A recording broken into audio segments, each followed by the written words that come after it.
வணக்கம். தமிழ்நாட்டில் ஒரு பாலைவனம் இருக்குது. அந்த பாலைவனம் எங்கே இருக்குன்னு உங்களுக்கு தெரியுமா?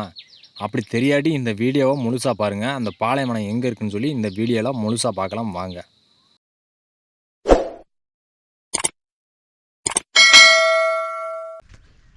கண்ணு கட்டின தூரம் ஃபுல்லாக மணல் தான். எவ்வளோ தூரத்துக்கு இருக்குன்னு பாருங்கள்.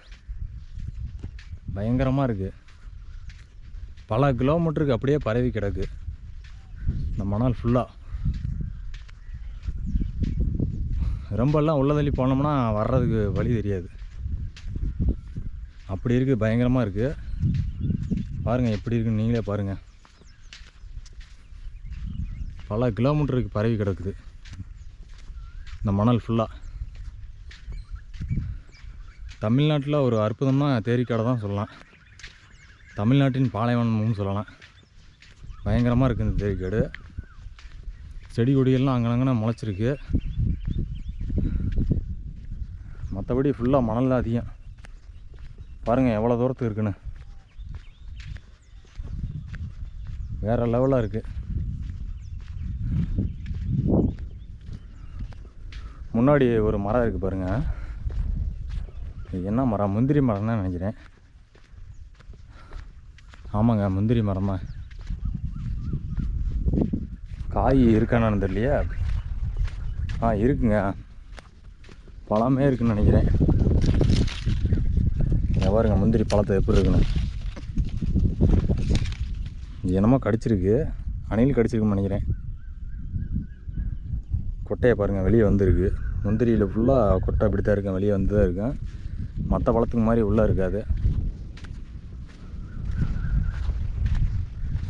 இது சீசன் போல், முந்திரி சீசன் போல்.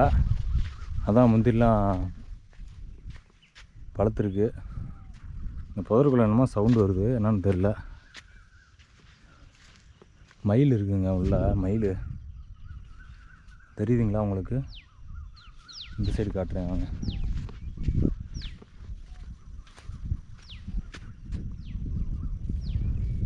அந்த சைடுங்க, ஆனால்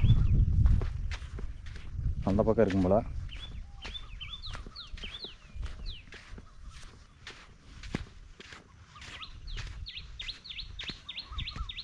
மயில் தான் அதெல்லாம் கொத்தி வச்சுருக்கும் போல அந்த பழத்தெல்லாம்.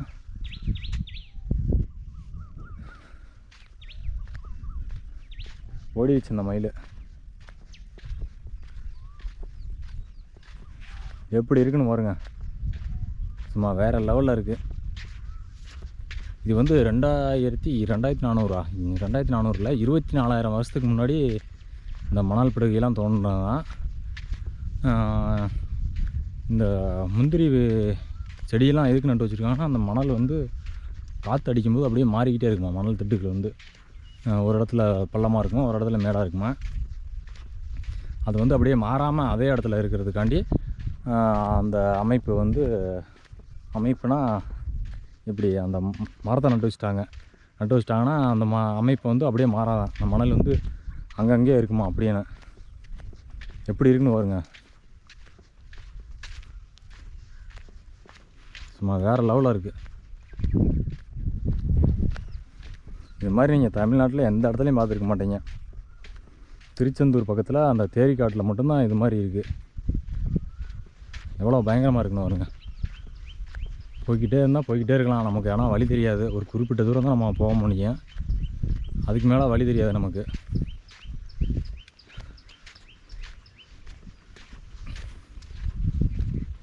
எப்படி இருக்குன்னு பாருங்க.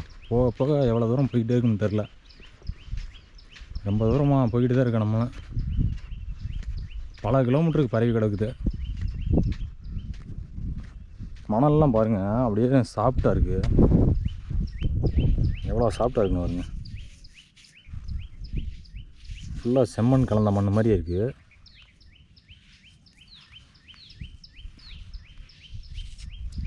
ரொம்ப சாஃப்டாக இருக்குது. கடல் மணல் மாதிரியே இருக்குது.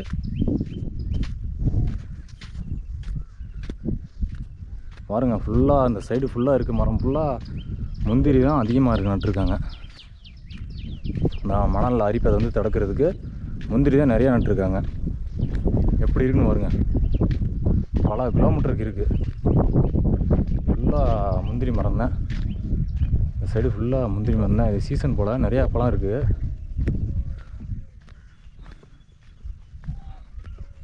பாருங்க பழம், காய், பிஞ்சு எல்லாம் நிறையா இருக்குது.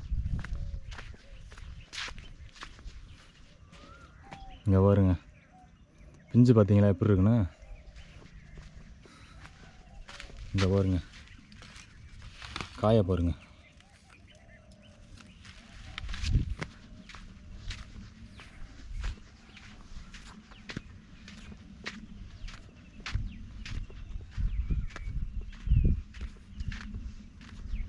ஃபுல்லாகவே இந்த மணல் படுகை தான்.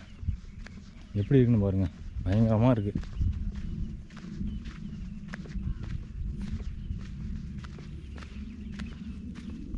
மயில் தடம் தான் நினைக்கிறேன். எவ்வளோ பெருசாக இருக்குன்னு பாருங்க,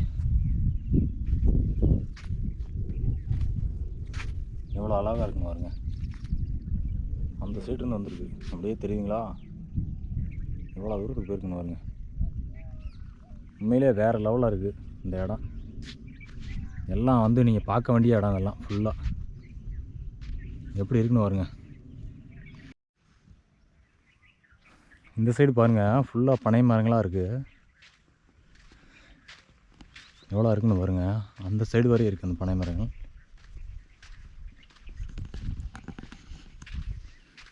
நிறையா மரங்கள், வேறு வேறு மரங்கள் இருக்குது. இதில் மேக்ஸிமம் வந்து முந்திரி மரம் தான் அதிகமாக இருக்குது.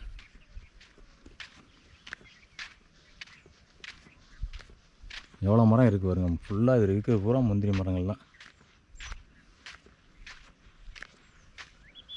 பனை மரங்கள் அங்கங்கே ஒன்று ஒன்று இருக்குது.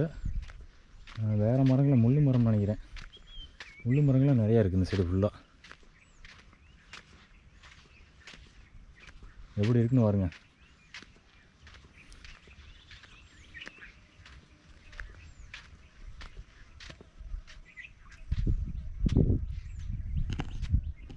இந்த தேரிக்காடோட மொத்த பரப்பளவு பார்த்திங்கன்னா 15,000 ஏக்கர் இருக்கான்.